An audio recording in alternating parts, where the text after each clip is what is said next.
అందరికీ నమస్తే అండి. మేమైతే అత్తయ్య గారి ఇంటికి వెళ్ళాం కదా, అక్కడ నుండి వస్తూ ఇవన్నీ అయితే తీసుకొచ్చామండి. ఏమైతే తీసుకొచ్చానో ఒక లుక్ అయితే వేసేయండి.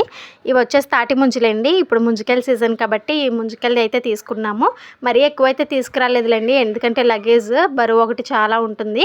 ఇవి వచ్చేసి ఎండు రొయ్యలండి. మేము అత్తయ్య గారి ఇంటికి ఎప్పుడు వెళ్ళినా సరే ఎండు రొయ్యలు, ఎండు చేపలు ఇలాంటివన్నీ తెచ్చుకుంటాము. ఇవి వచ్చేసి చప్పిడి చేపలండి. చాలామందికి తెలియదు అనుకుంటా, అందుకే ఎవరు కామెంట్ కూడా చేయలేదు. ఇవి కోనసీమ సైడ్ వాళ్ళకైతే బాగా తెలుస్తుందండి. కర్రీ అయితే టేస్ట్ చాలా బాగుంటుంది. ఇంక వచ్చేసి కొబ్బరి బొండాలండి. కొన్ని వాటర్ బాటిల్ అయితే తీసుకుని మిగిలినవి అయితే ఇలా తెచ్చుకున్నాము. ఇవి వచ్చేసి ధాన్యం అండి.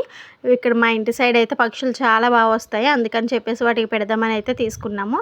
ఇంకా అత్తయ్య గారి ఇంటి దగ్గర వస్తున్నప్పుడు ఇక్కడ మామిడి తోట అయితే కనిపించిందండి. మామిడి పళ్ళు కూడా చాలా ఫ్రెష్గా అమ్ముతున్నారు. ఇంక మేమైతే రసాలు తీసుకున్నాము. చాలా టేస్టీగా ఉన్నాయండి. చాలా జ్యూసీగా అయితే ఉన్నాయి. ఇక మామిడి పళ్ళలో ఏ పండు అయితే ఇష్టమో కామెంట్ చేసేయండి. ఇవి వచ్చేసి ఇంకా బెల్లం లడ్డూలు అంటారు. మా హస్బెండ్కి అయితే చాలా ఇష్టం అండి. అందుకని ఇక్కడ కోనసీమలో స్వీట్ షాప్ ఉంటుంది, అక్కడైతే తీసుకున్నాం. చాలా ఫ్రెష్గా అయితే ఉన్నాయి.